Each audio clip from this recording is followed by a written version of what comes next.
Welcome to all in Virtue physics classes. आज मैं लेकर आई हूँ important questions for your exam purpose. Exam में आपको क्या क्या पढ़कर जाना है।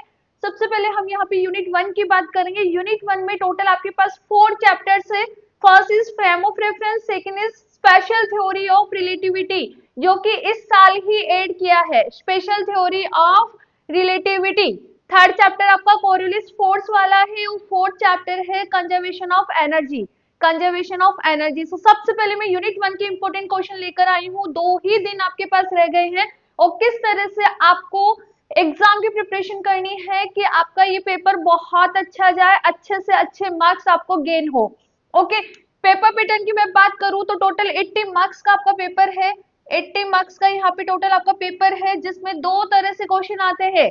First short answer type. कौन सा? Short answer type. Short answer type total आपके पास 10 क्वेश्चन होते हैं and each question containing 2 marks. तो टोटल आपका 20 marks short answer type question से आता है। ठीक है, इसके बाद कितने बचे? 60। हर एक यूनिट आपका टोटल 15 मार्क्स का रहेगा लॉन्ग आंसर टाइप और क्वेश्चन के लिए। तो सेकंड आपका 60 मार्क्स बचे, तो ये 60 मार्क्स डिवाइड होते हैं 4 यूनिट में। 4 यूनिट में डिवाइड होंगे तो पर यूनिट, एक यूनिट की मैं बात करूं तो कितना हुआ? Total 15 marks. ठीक है, तो एक यूनिट से आप 15 15 और यहाँ पर 10 10 में से मतलब एटलीस्ट 2 क्वेश्चन तो आपका एक यूनिट में से आएगा ही आएगा। तो 15 प्लस कितना हुआ? 4, मतलब 19 मार्क्स आप एक यूनिट से गेन कर सकते हो। ठीक है ना, बात समझ आई? तो सबसे पहले हम यहाँ पे शॉर्ट आंसर टाइप के क्वेश्चंस की ही बात करेंगे कि यूनिट 1 में शॉर्ट आंसर टाइप के क्वेश्चंस क्या बनेंगे। लॉन्ग आंसर टाइप में special theory of relativity add करा है तो 100% पॉसिबिलिटी है वहां से एक लॉन्ग आंसर टाइप क्वेश्चन आएगा ही आएगा। ठीक है, करें शुरू। तो सबसे पहले हम यहाँ बात करेंगे यूनिट 1 के इंपोर्टेंट क्वेश्चंस की। यहाँ मैं लेकर आई हूँ पहले शॉर्ट आंसर टाइप के क्वेश्चन जो कि 2 मार्क्स में आ जाते हैं। ठीक है, फर्स्ट क्वेश्चन पढ़ो, क्या है? Define frame of reference and it's type. Frame of reference का हम स्टडी क्यों करते हैं? फ्रेम ऑफ रेफरेंस है क्या? ए सिस्टम और object about which we define the state of another object. किसी भी अदर ऑब्जेक्ट का हमें स्टेट डिफाइन करना है, उसके लिए हम एक सिस्टम और ऑब्जेक्ट यूज में लेते हैं, उसे हम फ्रेम ऑफ रेफरेंस बोलते हैं। अब बोलते हो ना कि वो बॉडी रेस्ट पे है, हाउ यू से कि दिस इज एट रेस्ट। एक बॉडी मोशन में है तो हाउ यू से कि वो बॉडी मोशन में है। तो एक सिस्टम और object about which we define या we describe the state of another object another body, this is known as frame of reference. 2 type के होते हैं, one is inertial and second is non inertial. तो यहाँ इसके साथ साथ ही इनर्शियल फ्रेम ऑफ रेफरेंस की डेफिनेशन भी आ जाती है with example, non inertial frame of reference की डेफिनेशन भी आ जाती है विद एग्जांपल। और इसका आंसर आपको मिल जाएगा लेक्चर नंबर 3। प्लेलिस्ट में जाना, मैकेनिक्स का आप उठाकर देखो अपने चैनल पे, एटलीस्ट 80% सिलेबस अपलोडेड है स्पेशल थ्योरी ऑफ रिलेटिविटी के अलावा, और एक कपल्ड ऑसिलेटर है उसका लास्ट का पार्ट थोड़ा स्किप है। तो मैं बात करूं तो 80% सिलेबस आपको राजस्थान यूनिवर्सिटी का अपने चैनल पे मिल जाएगा। तो क्यों देर कर रहे हो, जल्दी से जाओ चैनल पे, मैकेनिक्स की प्लेलिस्ट खोलो। और अभी तक तैयारी शुरू नहीं करी है तो 2 दिन है अभी भी आपके पास, और जल्दी से लेक्चर अटेंड करना शुरू कर दो। वहां पे लेक्चर्स के साथ साथ आपको इंपॉर्टेंट क्वेश्चंस भी मिल जाएंगे और कंप्लीट एक्सप्लेनेशन भी मिल जाएगा। ठीक है, तो क्वेश्चन नंबर 1 की मैं बात करूं, define frame of reference and it's type, इसका आंसर आपको लेक्चर नंबर 3 में मिल जाएगा। इसके बाद what is Galilean transformation. Galilean transformation होता क्या है? 2 मार्क्स में इसकी डेफिनेशन आ जाती है। गैलीलियन ट्रांसफॉर्मेशन की हम बात करें, यदि हमें किसी एक पॉइंट का एक फ्रेम ऑफ रेफरेंस में पोजीशन पता है, लाइक दैट मैंने एक पार्टिकल लिया, इसकी पोजीशन है x y z and t, इस फ्रेम ऑफ रेफरेंस के अकॉर्डिंग पता है। ठीक है, but another frame of reference के अकॉर्डिंग नहीं पता। इस फ्रेम ऑफ रेफरेंस के अकॉर्डिंग इसके क्या पोजीशन रहेगी, क्या इसके स्टेट रहेगी, वो नहीं पता। तो इसको हम कैलकुलेट करते हैं बाय द गैलीलियन ट्रांसफॉर्मेशन। तो गैलीलियन ट्रांसफॉर्मेशन करता क्या है यहाँ पे? Galilean transformation define the relationship between coordinates of 2 different frame of reference. तो अलग अलग फ्रेम ऑफ रेफरेंस के कोऑर्डिनेट्स के बीच में रिलेशन को डिस्क्राइब करता है। ठीक है, या फिर हम बात करें कि एक पार्टिकल के कोऑर्डिनेट्स हमें एक फ्रेम ऑफ रेफरेंस के थ्रू तो पता है but another frame of reference के थ्रू नहीं पता। तो अनदर फ्रेम ऑफ रेफरेंस में इस पार्टिकल की क्या पोजीशन होगी, we easily calculate by the Galilean transformation.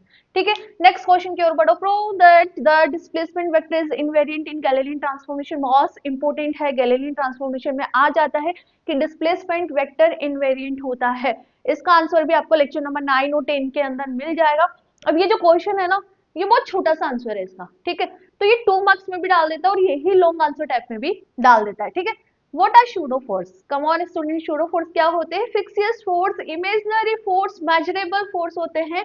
होता क्या है, एक ऐसा फोर्स जो रियल में एक्ट नहीं होता but seem to be acting on the particle. It does not act on the real sense but it is seem to be acting on the particle. This is known as pseudo force. Pseudo force की हम बात करें, फिक्सियस force हुआ। क्या है फिक्सियस force? आभासी force है, real में नहीं करता, इमेजिनरी होता है, मेजरेबल होता है। लिफ्ट में जाते हो ना ऊपर और नीचे, लिफ्ट यूज में लेते हो ऊपर चढ़ने के लिए और नीचे आने के लिए, तो लिफ्ट में भी आप नोटिस करा होगा कि उसमें भी आप एक फोर्स फील करते हो, वो भी क्या है? Pseudo force. एक्चुअल में आपका वेट इंक्रीज नहीं होता, एक्चुअल में आपका वेट डिक्रीज नहीं होता, बट वो हमें फील होता है। ठीक है, और इसका भी आंसर आपको मिल जाएगा, प्लेलिस्ट अपलोडेड है, कंप्लीट चैप्टर की प्लेलिस्ट अपलोडेड है। ठीक है, तो chapter number 2 mechanics chapter number 2 उसका पहला ही लेक्चर आपको शूडो फोर्स का मिल जाएगा विद एग्जांपल। नेक्स्ट अब व्हाट इज फोकल पेंडुलम? बेटा फोकल पेंडुलम अपने आप एक इंपॉर्टेंट टॉपिक है जिससे लॉन्ग आंसर टाइप भी क्वेश्चन आता है, लॉन्ग आंसर टाइप भी क्वेश्चन आता है, लॉन्ग आंसर टाइप भी क्वेश्चन आता है, न्यूमेरिकल भी आता है, और इसके साथ साथ ये 2 मार्क्स के अंदर भी बना देता है। तो फोकल पेंडुलम यदि 2 मार्क्स के अंदर आता है तो ये हमें बताता है क्या है? It is used to describe the slow rotational motion of earth. Earth अपनी एक्सिस के अबाउट रोटेट करती है, तो slow rotational motion of earth को हमें डिस्क्राइब करता है और बताता है कि जो अर्थ है वेस्ट टू ईस्ट रोटेट करती है और 24 आवर्स में एक साइकिल कंप्लीट करती है, एक चक्कर कंप्लीट करती है।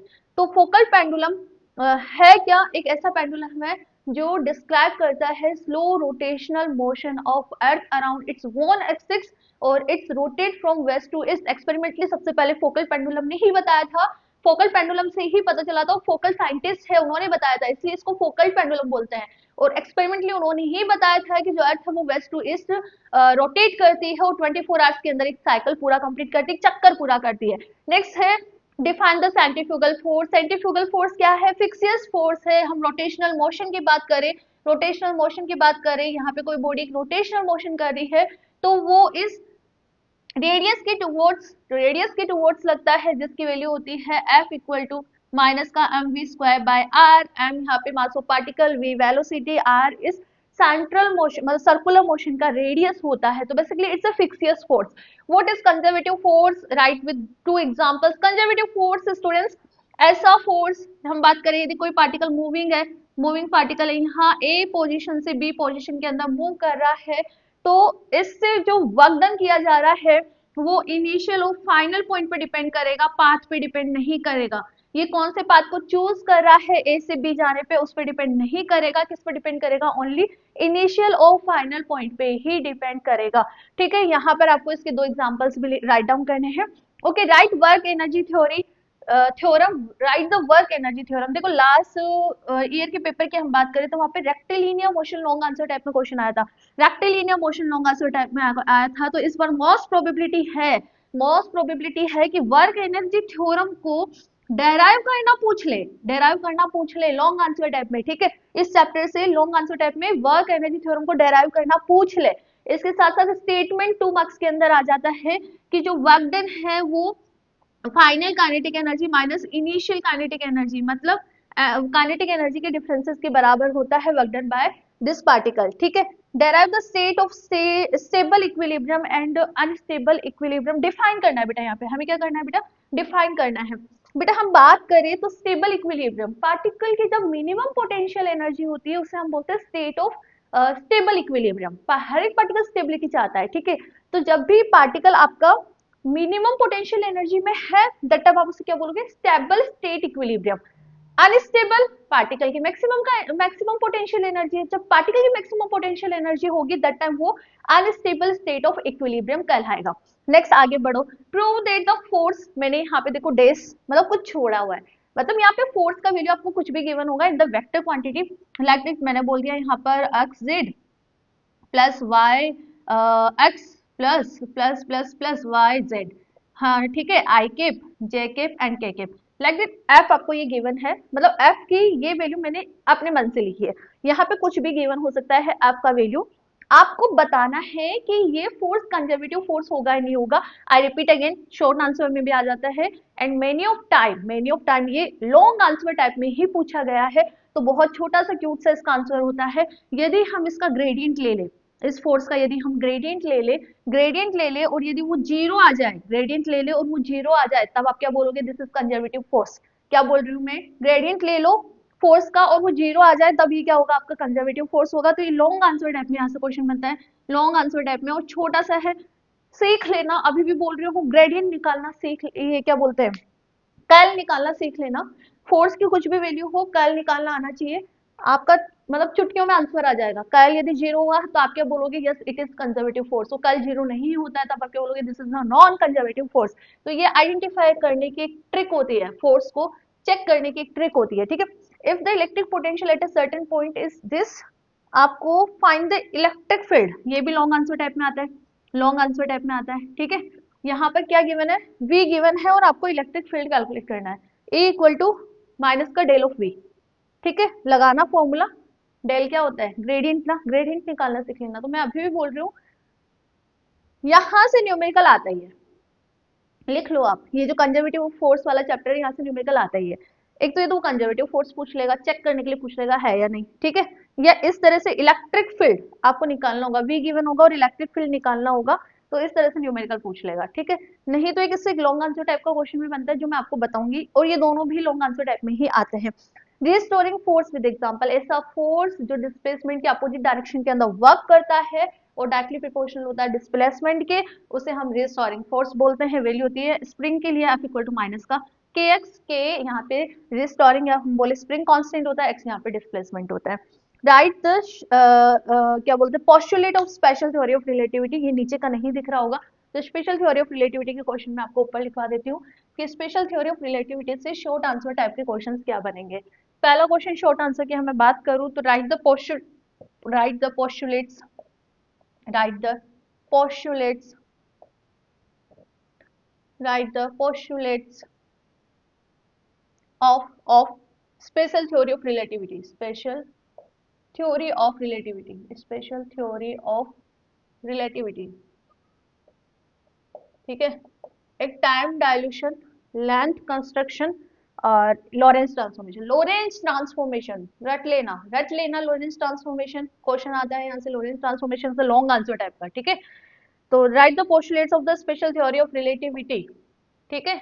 Second, define time dilution and, लिखो आप, मैं लिखवा रही हूँ, define time dilution and length construction, ठीक है। और लॉरेंस ट्रांसफॉर्मेशन इक्वेशन, ये भी लिखवा देती हूँ, चलो लॉरेंस ट्रांसफॉर्मेशन इक्वेशन आपको राइट डाउन करना है, शॉर्ट आंसर की मैं बात करूँ तो ओनली राइट डाउन करना है। तो Lorentz transformation equation, Lorentz transformation equation short answer type में आ जाता है, ठीक है, शॉर्ट आंसर टाइप में आ जाता है, राइट डाउन करनी है आपको, ठीक है। और लॉन्ग आंसर टाइप में अभी हम बात करेंगे, इससे पहले वाले chapter first second third fourth, इन चारों ही चैप्टर से लॉन्ग आंसर टाइप के क्वेश्चंस की हम बात करेंगे। तो बेसिकली ओवरऑल फर्स्ट यूनिट की मैं बात करूँ तो इन क्वेश्चंस को शॉर्ट आंसर टाइप में आप देख कर ही जाना। इसमें मेंशन कर लेना बेटा, डिफाइन टाइम डायल्यूशन और डिफाइन द लेंथ कंस्ट्रक्शन पे पूछ लेता है, और लॉरेंस ट्रांसफॉर्मेशन इक्वेशन आपको राइट डाउन करनी है, और स्पेशल थ्योरी ऑफ रिलेटिविटी के पोस्टुलेट्स यहाँ पे राइट डाउन करने हैं। तो 2 मार्क्स में स्पेशल थ्योरी ऑफ रिलेटिविटी से क्वेश्चन बन जाते हैं। तो आई होप सो ये शॉर्ट आंसर टाइप के यूनिट फर्स्ट के क्वेश्चन आपको समझ आए होंगे। तो हम लॉन्ग आंसर टाइप के क्वेश्चंस की ओर बढ़ते हैं। नाउ हम लॉन्ग आंसर टाइप के क्वेश्चंस की हम बात कर लेते हैं यहाँ पे। सबसे पहले मैं फर्स्ट चैप्टर के लॉन्ग आंसर टाइप क्वेश्चन की बात करूंगी। Prove that the law of conservation of linear momentum and energy remains constant under Galilean transformation. Galilean transformation से क्वेश्चन आने की प्रोबेबिलिटी ज्यादा है इस साल, बिकॉज लास्ट ईयर जो यहाँ से क्वेश्चन बना था यूनिट 1 के स्टार्टिंग वाले चैप्टर में से, वो कोरियोलिस फोर्स में से आया था, ठीक है।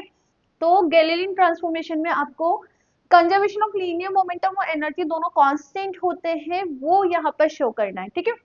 इसके साथ साथ ही है displacement vector invariant under Galilean transformation. Galilean transformation में डिस्प्लेसमेंट वेक्टर भी इनवेरिएंट रहता है। नेक्स्ट क्वेश्चन की हम बात करें तो कोऑर्डिनेट ट्रांसफॉर्मेशन से क्वेश्चन बनता है, एस और S prime two frame of reference होते हैं और S prime omega angular velocity से रोटेट कर रहा होता है, तो उसके लिए आपको ट्रांसफॉर्मेशन इक्वेशन कैलकुलेट करनी है in Cartesian coordinate system. Next question देखो, लास्ट ईयर जो क्वेश्चन बना था वो कोरियोलिस फोर्स पे बना था, तो इस ईयर कोरियोलिस एक्सेलरेशन पे क्वेश्चन बन सकता है कि what is Coriolis acceleration and find the expression for Coriolis acceleration in rotating frame of reference. ठीक है, इसका आंसर भी आपको प्लेलिस्ट के अंदर मिल जाएगा। नेक्स्ट देखो, prove that the Lorentz transformation equation, I repeat again, Lorentz transformation अच्छे से देखकर जाना स्पेशल थ्योरी ऑफ रिलेटिविटी में से। ठीक है, तो फर्स्ट क्वेश्चन यहाँ से स्पेशल थ्योरी ऑफ रिलेटिविटी में बनता है कि लोरेंस ट्रांसफॉर्मेशन इक्वेशन को आपको प्रूफ करना है।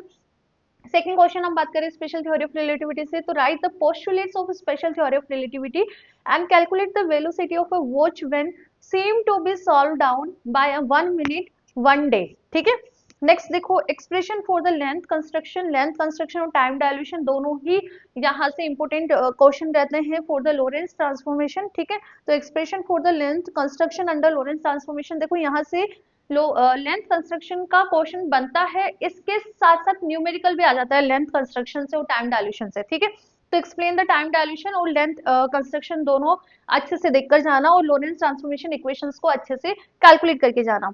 नेक्स्ट देखो, prove that inertial frame of reference, आपको ये वैल्यू गिवन है और आपको लोरेंस ट्रांसफॉर्मेशन में इस वैल्यू को इन्वेरिएंट शो करना है। It's a numerical part from the special theory of relativity. ठीक है, तो इन क्वेश्चंस का आप स्क्रीनशॉट ले लो या फिर आप लिखना चाहो तो जल्दी से लिख लो, बिकॉज अभी और भी बहुत से रिमेनिंग क्वेश्चन है जो आपके एग्जाम में आ सकते हैं या फिर उनकी प्रोबेबिलिटी ज्यादा रहेगी। और इस ये प्रोबेबिलिटी देखो, मैं मेरे अकॉर्डिंग बताऊं तो लोरेंस ट्रांसफॉर्मेशन पढ़ के जाना, postulates of special theory of relativity पढ़ के जाना, लेंथ कंस्ट्रक्शन और टाइम डायल्यूशन देख के जाना और दोनों की न्यूमेरिकल्स भी देख के जाना। ठीक है, और इधर फर्स्ट चैप्टर में बात करूं तो गैलीलियन ट्रांसफॉर्मेशन में लीनियर मोमेंटम और एनर्जी दोनों क्या बोलते हैं, कांस्टेंट रहते हैं, कंजर्व्ड रहते हैं इन द गैलीलियन ट्रांसफॉर्मेशन। और गैलीलियन ट्रांसफॉर्मेशन के अंदर ही ये आ सकता है कि displacement is an invariant under the Galilean transformation. Short and sweet इसका आंसर है। ठीक है, चैप्टर नंबर 2 की हम बात करें तो मैं बात कर रही थी कोरियोलिस, चैप्टर नंबर शायद ये 1 में है या 2 में, 2 में, 2 में कि कोरियोलिस एक्सेलरेशन इस बार आ सकता है क्योंकि लास्ट टाइम कोरियोलिस फोर्स आ गया था। ठीक है, और इसके साथ साथ चलो अभी हम बात ही कर लेते हैं फोकल पेंडुलम। अपने आप में एक लॉन्ग आंसर टाइप का क्वेश्चन बन जाता है फोकल पेंडुलम पे। और इसके साथ साथ ही जब आप पार्टिकल को ऊपर की तरफ थ्रो करते हो, ठीक है, that time value of Coriolis force, जब ऊपर से नीचे की ओर आ रहा है that time value of Coriolis force, horizontal move करते हैं तब that time value of Coriolis force आपको कैलकुलेट करना होता है। तो रिमेनिंग क्वेश्चंस में लिखवाई देती हूँ, पहले आप एक बार यहाँ तक लिख लीजिए। नेक्स्ट क्वेश्चन क्या है, question number 10, a body is thrown vertically upward from a ground with the velocity u and reaches a height h. Prove it will fall on the ground at the point in which direction from the initial point where the displacement is given this 8 by 3 omega h cos lambda 2h by z की power half. इस question का answer भी आपको classical mechanics की playlist के अंदर मिल जाएगा, chapter number 2। ठीक है, इसी से सिमिलर यहाँ तो आप ग्राउंड से अर्थ से आप अपवर्ड डायरेक्शन के अंदर पार्टिकल को थ्रो कर रहे हो ना, इसका जस्ट अपोजिट है कि आप अर्थ पर किसी एक पार्टिकल को वर्टिकली ऊपर से नीचे की ओर थ्रो कर रहे हो। ठीक है, दैट टाइम आपको डिस्प्लेसमेंट का यहाँ पे कोफिशिएंट निकालना है। So find the displacement due to the effect of the Coriolis force on a body falling vertically downward on the earth. इसका आंसर भी आपको प्लेलिस्ट के अंदर मिल जाएगा। बेटा मेरे इसके साथ साथ एक हॉरिजेंटल वाला भी आपका, हॉरिजॉन्टल मोशन वाला भी एक इसके अंदर डेरिवेशन है, तो उसको भी देख कर जाना, छोटा सा स्वीट सा डेरिवेशन है, उसको आप देख कर जाना। ठीक है ना, रिक्वेस्ट है मेरी कि उसको भी देख कर जाना। इसके बाद हम फोकल पेंडुलम की बात करें तो last year no doubt question आया था यहाँ से, बट इस ईयर भी पॉसिबिलिटी है फोकल पेंडुलम से कंस्ट्रक्शन और इसकी वर्किंग प्रोसेस से क्वेश्चन आने की। और इसके साथ साथ वर्क एनर्जी थ्योरम रिपीट कर रही हूँ, मत छोड़कर जाना, रेक्टिलिनियर मोशन लास्ट ईयर में आ गया था, तो इस साल आपका वर्क एनर्जी थ्योरम का पॉसिबिलिटी ज्यादा रहेगा। Prove that F equal to minus का del of U, del cross F equal to 0, सी है आपका linear restoring forces conservative force. इन तीनों ही टर्म्स को प्रूव करने के लिए आ जाता है। लास्ट ईयर क्वेश्चन पेपर उठा के देखोगे तो पता लग जाएगा आपको कि मेनी ऑफ टाइम ये पूछा गया है। ठीक है, तो इस चैप्टर से मैं बात करूं कंजर्वेटिव फोर्सेस से, तो work energy theorem, potential energy curve, potential energy curve, and in तीनों टर्म में से किसी भी टर्म को डेरिवेशन में डेराइव करने के लिए आ जाता है, या फिर आपको फोर्स का कोई वैल्यू गिवन होगा, फोर्स का कोई वैल्यू गिवन होगा और आपको बताना कंजर्वेटिव है या नहीं, तो आपको क्या करना है बेटा, कर्ल करना है, कर्ल लेकर जीरो पुट करना है। यदि जीरो है, कैल कैल करा हमने और रिजल्टेंट यदि जीरो आ रहा है दैट टाइम तो आपने बोला कि कंजर्वेटिव है, और रिजल्टेंट जीरो नहीं आ रहा तो दैट टाइम आप क्या बोलोगे, this is a non conservative forces. ठीक है, तो बेसिकली ओवरऑल मैं एक बार रिकॉल कर देती हूँ। First chapter Galilean transformation important रहेगा, ठीक है, और मोमेंटम एनर्जी ट्रांसफॉर्मेशन कंजर्व्ड रहता है वो आपको बताना, डिस्प्लेसमेंट इनवेरिएंट रहता है वो बताना है। चैप्टर नंबर 2 में कोरिलेस फोर्स लास्ट ईयर आ गया था, तो कोरिलेस एक्सेलरेशन की पॉसिबिलिटी है। इफेक्ट ऑफ सेंट्रीफ्यूगल फोर्स देख जाना, इफेक्ट ऑफ सेंट्रीफ्यूगल फोर्स एक बार ऊपर ऊपर से देख जाना, इफेक्ट ऑफ सेंट्रीफ्यूगल फोर्स का शायद टॉपिक नंबर 1 ही है चैप्टर नंबर 2 में। ठीक है, कोरिलेस फोर्स के जो डेरिवेशन है हम बात करें, पार्टिकल को ऊपर की तरफ थ्रो करना, ऊपर से नीचे की तरफ आ रहा है, पार्टिकल हॉरिजॉन्टल डायरेक्शन के अंदर मूव कर रहा है, तो ये तीनों डेरिवेशन एक बार देख के जाना है। ठीक है, इसके बाद फोकल पेंडुलम देख कर जाना ही है। चैप्टर नंबर 3 में से तो मैंने आपको बता दिया, वर्क एनर्जी थ्योरम रहा, पोटेंशियल एनर्जी कर रहा, और ये तीनों टर्मिनोलॉजी वहां पर पूछ लेता है डेराइव करना, और इसके साथ साथ ही एफ यदि गिवन है कंजर्वेटिव चेक करना है तो ग्रेडियंट निकाल, इसका कल निकालो, कल जीरो आ गया तो बोल देना कंजर्वेटिव, अदरवाइज नहीं है। ठीक है, special theory of relativity, Lorentz transformation नहीं छोड़कर जाना है, करके जाना है। पॉस्टुलेट्स पढ़ के जानी है, स्पेशल थ्योरी ऑफ रिलेटिविटी की टाइम डायल्यूशन लेंथ कंस्ट्रक्शन आपको देखकर जाना है, और उससे रिलेटेड एक दो न्यूमेरिकल्स जो है आपके बुक के अंदर गिवन है वो ही देखकर चल जाना, इनफ है। ठीक है, तो मिलते हैं नेक्स्ट सेक्शन। थैंक